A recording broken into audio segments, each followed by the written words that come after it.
되기를 축원합니다. 설교가 끝난 후에는 우리 군국 여성 사역 서기관님 나오셔서 헌신 기도해 드리겠습니다.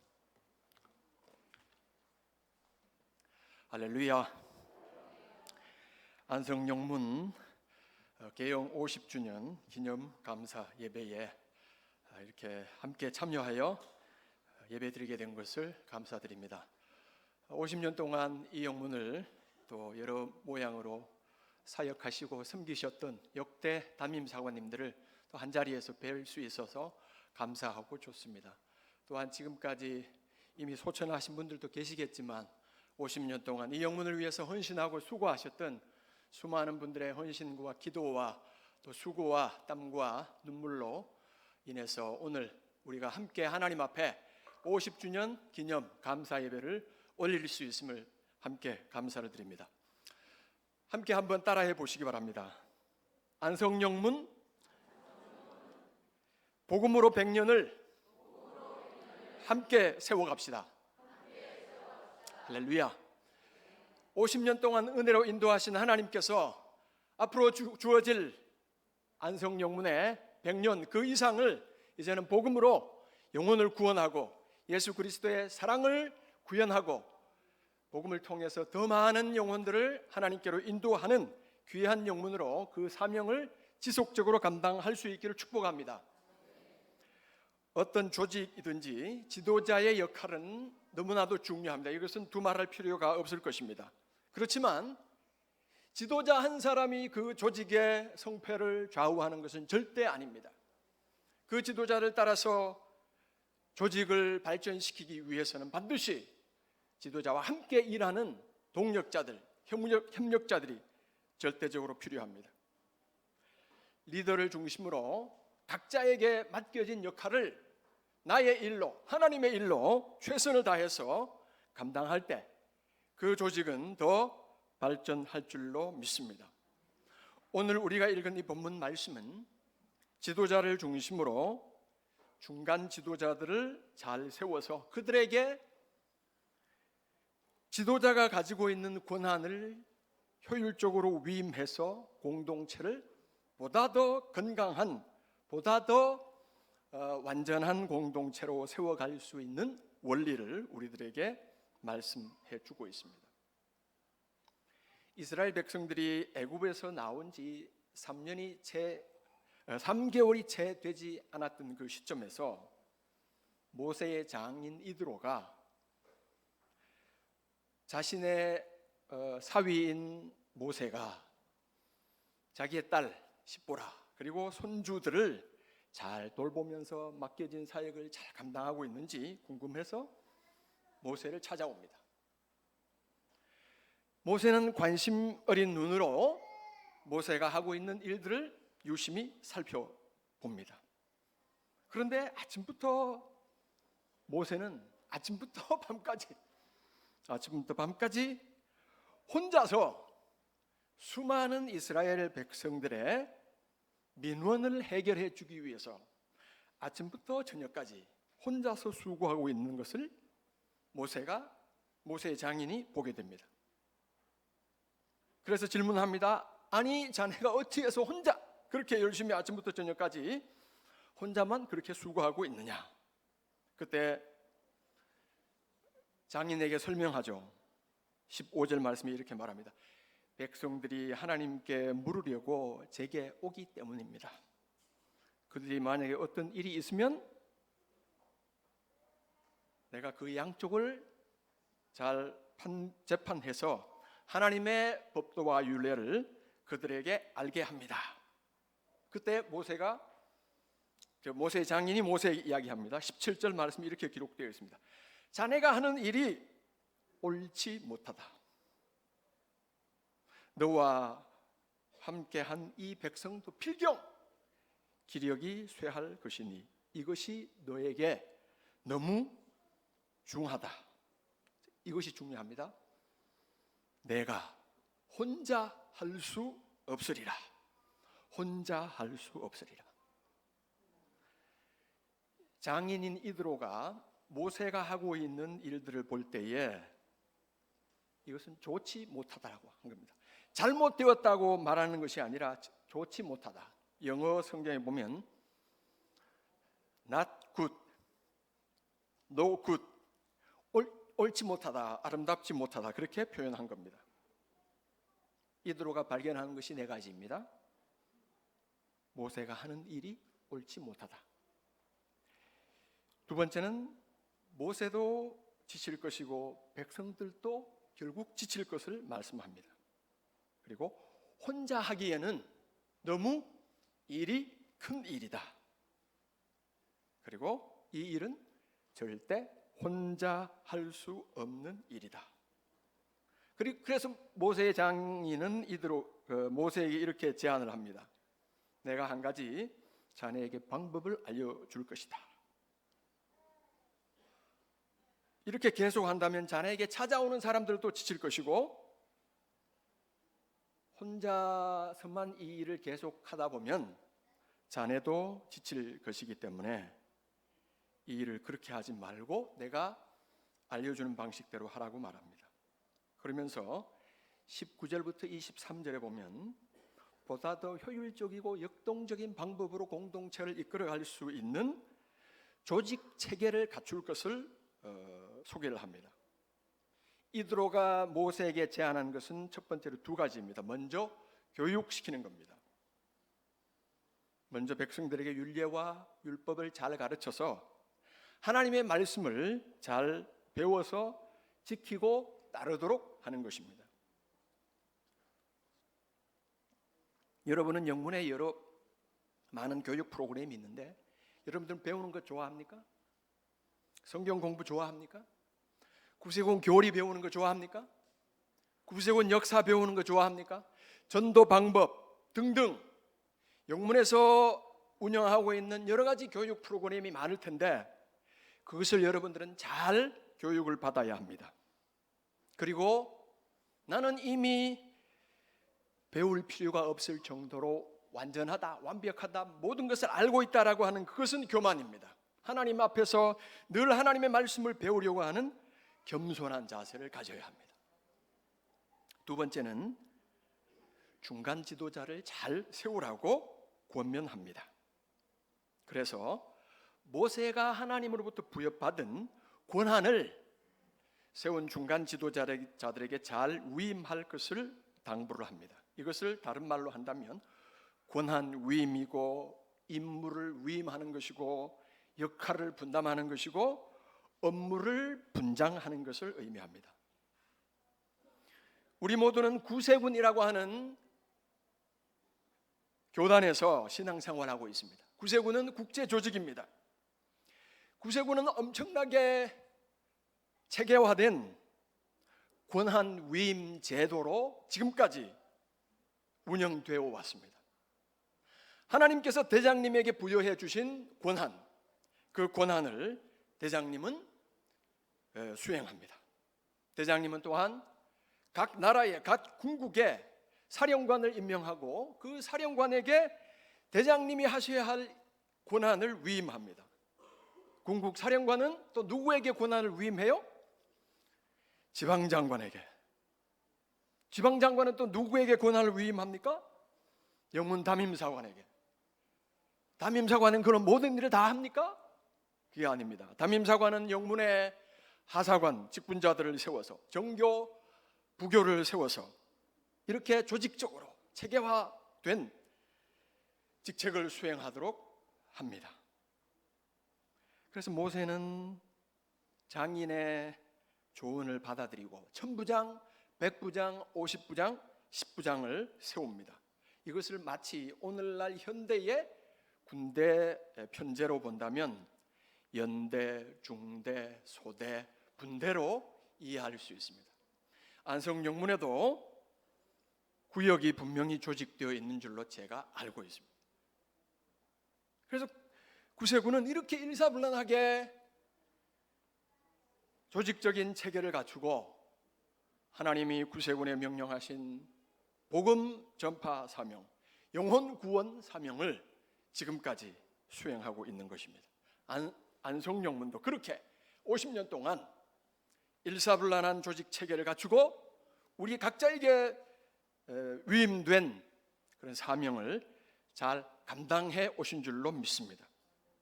자, 그럼 어떤 사람을 중간 지도자로 세워야 하느냐? 21절 말씀 보면 한마디로 하면 능력 있는 사람들을 세우라고 말씀합니다. 여러분은 능력이 있으십니까? 여러분들은 하나님의 일을 감당하기에 충분한 능력을 갖추고 계십니까? 그런데 오늘 본문에서 말씀하고 있는 이 능력은 세상에서 소위 말하는 그런 능력이 절대 아닙니다. 이것은 외적 능력보다는 내적인 능력이고 영적인 역량을 말합니다. 초대교회의 집사들을 세울 때 하나님께서는 초대교회 집사님들을 세울 때 그 집사님들의 자격 요건 중에 가장 중요한 것이 성령과 지혜가 충만하여 칭찬받는 사람들을 세우도록 했습니다. 가장 먼저 나오는 것이 성령과 지혜가, 그러니까 성령이 충만한 사람들, 다음에 하나님께서 주시는 지혜가 충만한 사람들, 그 다음에 칭찬받는 사람들, 사람들에게 인정받는 귀감이 되는, 모범이 되는 사람들을 세우도록 했습니다. 물론 하나님께서는 세상적인 지식과 기술을 사용하십니다. 그러나 하나님의 일을 섬기는 직분자들은 세상적인 지식이나 기술에 앞서서 먼저 세 가지가 반드시 필요합니다. 첫 번째는 하나님을 두려워하는 사람이어야 합니다. 하나님을 경외하는 사람이라는 말은 하나님이 어떤 분이신지를 제대로 알고 그 하나님을 참으로 온 마음과 뜻을 다해서 예배할 수 있는 사람, 하나님을 경외하는 사람. 그래서 잠언 1장 7절 말씀해 보면 여호와를 경외하는 것이 지식의 근본임을 말씀하고 있습니다. 이것은 단지 하나님을 지식적으로 아는 것이 아니라 하나님께서 그 사람을 만져주심을 통해서 구체적으로 인격적으로 하나님을 체험한 그 체험이 있는 사람만이 하나님을 바로 예배할 수 있고 하나님이 어떤 분이신지를 제대로 알고 그 하나님을 예배할 수 있고 그 하나님을 다른 사람에게 소개할 수 있습니다. 여러분은 성경에 나오는 인물 중에 누가 하나님을 가장 잘 경외한, 하나님을 제대로 예배한 사람이라고 생각하십니까? 여러분은 어떤 분을 꼽으시겠습니까?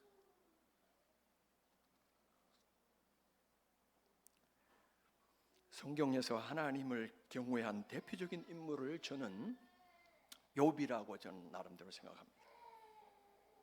욥기 1장 말씀 보면 우스 땅에 욥이라고 불리는 사람이 있었는데 이 사람은 온전했다라고 성경 말씀합니다. 완전했다라고 말씀합니다. 정직했다라고 말씀하고 하나님을 경외했고 악에서 떠난 사람이었다. 이렇게 완전한 사람이 어디에 있겠습니까? 그러면서 욥기 1장 3절 말씀에 보면 이 사람은 동방 사람 중에 가장 훌륭한 사람이었다라고 소개합니다. 나아가서 하나님께서는 사탄에게 욥을 자랑스럽게 자랑할 수 있는 수준의 사람이었습니다. 1장 8절에서 욥기 1장 8절에서 이렇게 말합니다. 여호와께서 사탄에게 이르시되 내가 내 종 욥을 유의해서 보았느냐? 그와 같이 순전하고 정직하고 온전해서 하나님을 경외하면서 악에서 떠난 자는 세상에 없느니라. 저는 이 말씀을 보면서 정말 하나님께서 사탄에게 자랑할 수 있는, 사탄에게 자신 있게 내어놓을 수 있는 성경 인물이 욥이었다는 사실을 저는 보면서 정말 대단한 분이었다. 시편 128편 말씀은 여호와를 경외하는 사람, 하나님을 참으로 알고 그 하나님을 온 마음을 다하여 온 영을 다하여 온 인격을 다하여 예배하는 사람이 받을 복에 대해서 이렇게 말씀합니다. 평생에 예루살렘의 번성을 보며 내 자식의 자식을 볼지어다. 그리고 평강을 약속하셨습니다. 여러분이 하나님을 섬기는 교회의 일꾼으로 쓰임받기 위해서는 공동체를 더 아름다운 건강한 공동체를 세워가는 일에 쓰임받기 위해서는 먼저 하나님을 제대로 알고 그 하나님을 예배하는 분들이어야 합니다. 두 번째는 진실한 사람입니다. 개역 성경에는 이 진실한 사람을 진실무망한 사람이라고 그렇게 번역을 했었습니다. 이것은 진실되고 망령됨이 없는 것을 의미하죠. Man of integrity, 진정성이 있는 사람, 정직한 사람, 털어도 먼지 안 나는 사람을 말합니다. 하나님이 신실하신 것처럼 진실한 사람은 신실한 사람입니다. 선한 것을 선하다고 하고 악한 것을 악하다고 하고 무엇이 선하고 악한 것인지를 제대로 분별해서 선한 것을 따르는 그 사람이 성경에서 말하는 진실한 사람입니다. 이런 사람은 어떤 일을 당했을 땐 어쩔 수 없이 그렇게 했다고 구차한 변명이나 핑계를 늘어놓는 사람이 아닙니다. 신실한 사람, 정직한 사람, 하나님과 나 사이에 막힌 담이 없이 언제나 하나님 보실 때에 하나님이 인정하실 만한 진실하고 신실한 그런 마음을 가진 사람을 말합니다.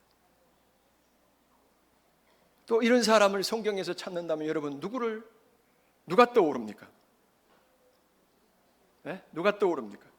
진실한 사람, 털어도 먼지 안 나는 사람이 성경에 나옵니다. 누굴까요? 저는 다니엘서 6장에서 그 사람을 발견했습니다. 찾았습니다. 다니엘서 6장 4절에 보면 이에 총리들과 다른 고관들이 국사에 대하여 다니엘을 고발할 근거를 찾고자 했지만 아무런 근거, 아무런 허물도 찾지 못했다. 그 이유는 그가 충성되어 아무 그릇됨도 없고 아무 허물도 없었기 때문이었다. 성경에 나오는 유일한 털어서 먼지 안 나는 사람, 바로 다니엘이었습니다. 다니엘은 진실했고 책임감이 투철했고 전적으로 신뢰할 수 있는 사람이었습니다.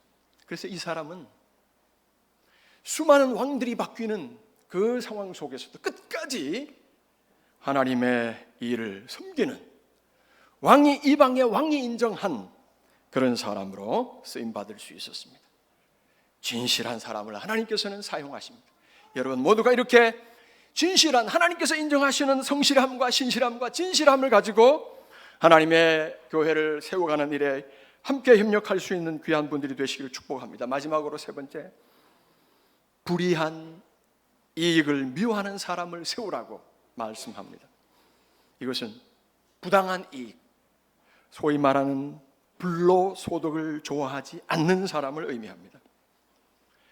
국제투명성 기구는 해마다 각 나라의 그 부패 인식 지수가 어느 정도인지에 대해서 발표를 합니다. 2023년 국제투명성 기구에서 발표한 한국의 부패 인식 지수는 전 세계적으로 몇 위 정도 된다고 여러분 생각하십니까? 몇 위? 한국의 청렴도, 한국은 100점 만점에 63점을 받아서 180개 국가 중에서 31위를 차지했습니다. 별로 나쁘지 않는 그런 점수라고 여기실 분들도 계시겠지만 1위가 누군지 궁금합니까? 왜 그래요?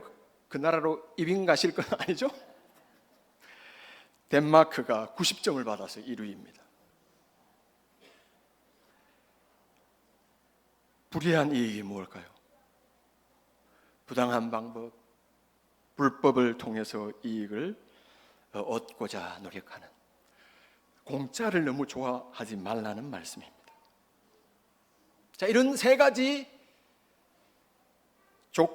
자격 요건을 갖춘 사람들을 중간 지도자로 세워서 모세가 하는 그 일들을 분담시켜서 하라고 장인이 가르쳐 줍니다.